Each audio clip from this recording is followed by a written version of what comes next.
Assalamualaikum warahmatullahi wabarakatuh. Perkenalkan, nama saya Anissa Rizky Julia dari kelas 3A2 Prodi Ilmu Komunikasi. Saya akan memperjelaskan materi untuk UTS Kewarganegaraan yang diawali dengan urgensi pendidikan kewarganegaraan. Untuk pertama, apa itu urgensi? Urgensi adalah suatu hal yang sangat penting atau suatu keharusan yang mendesak. Sedangkan maksud dari urgensi pendidikan kewarganegaraan adalah suatu desakan atau dorongan atau keharusan untuk mewujudkan segala bentuk pelajaran dalam hal yang berhubungan dengan warga negara, yang bertujuan agar setiap warga negara mempunyai rasa kebangsaan dan cinta tanah air. Pendidikan kewarganegaraan penting untuk dimasukkan dalam salah satu mata kuliah pada perguruan tinggi, karena diharapkan kaum muda Indonesia sebagai generasi penerus bangsa sudah seharusnya dapat berpikir kritis terhadap urgensi-urgensi yang harus dihadapi Indonesia, baik terhadap Pancasila, demokrasi, kedaulatan negara, maupun jiwa nasionalisme. Selanjutnya ada inti kajian identitas nasional.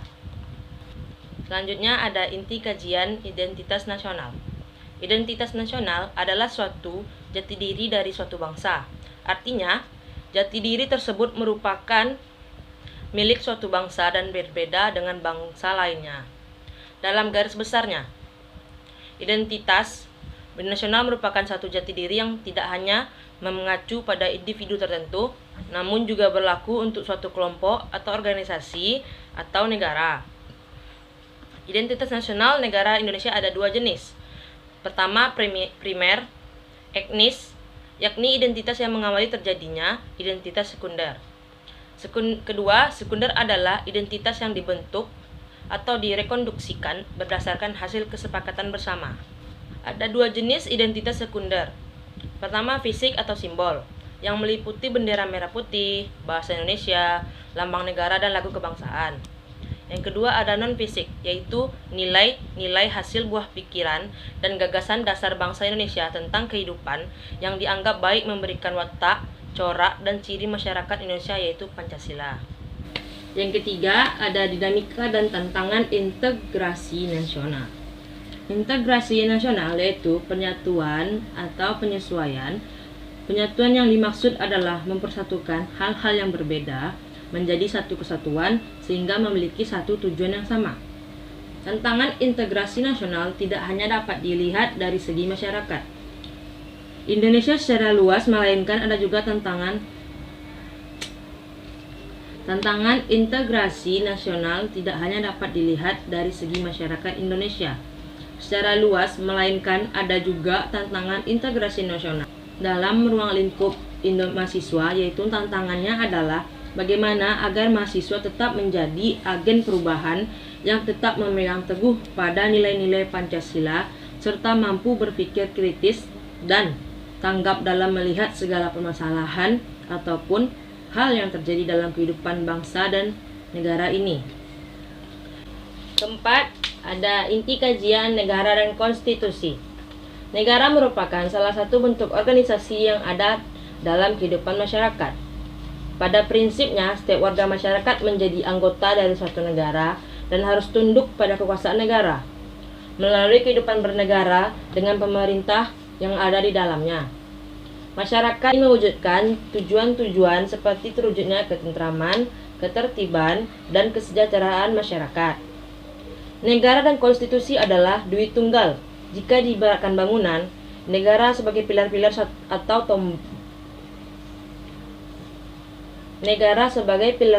atau tembok tidak bisa berdiri kokoh tanpa fondasi yang kuat, yaitu konstitusi Indonesia.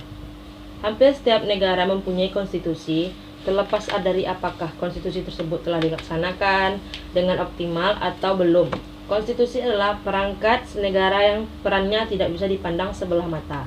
Selanjutnya ada hubungan antara negara dan warga negara. Setiap interaksi selalu menghasilkan keeratan hubungan negara dengan warga negaranya sudah mencapai tahap ketergantungan. Sebuah negara tidak mungkin berkembang, apalagi menjadi negara maju, apabila warga negaranya pasif. Begitu juga warga negara dari sebuah negara tidak mungkin dapat hidup sejahtera di negara yang kacau.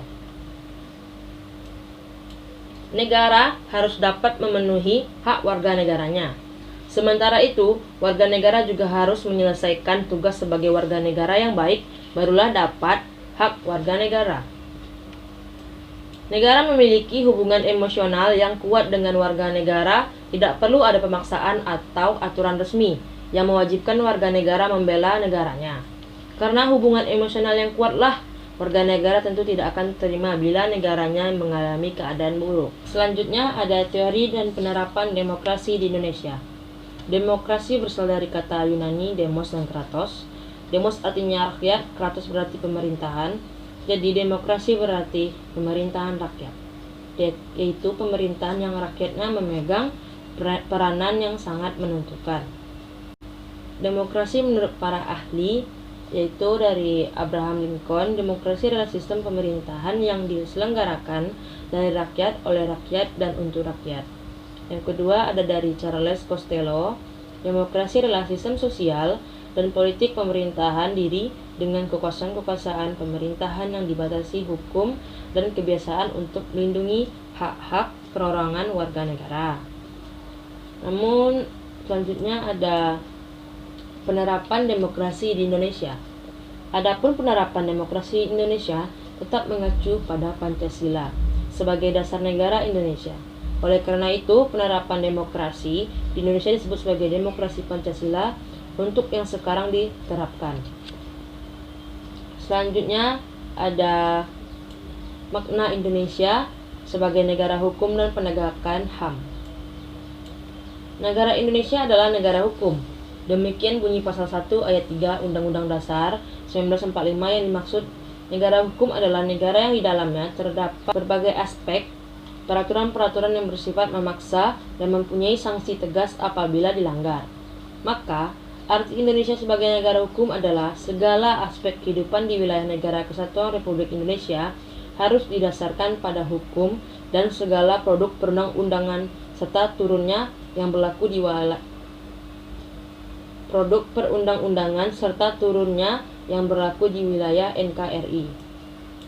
HAM dan hukum bagaikan mata uang yang memiliki dua sisi yang tidak dapat dipisahkan. Hukum sebagai batasan-batasan dan sebagai pengawal HAM yang dapat merealisasikan perwujudan keadilan dari HAM.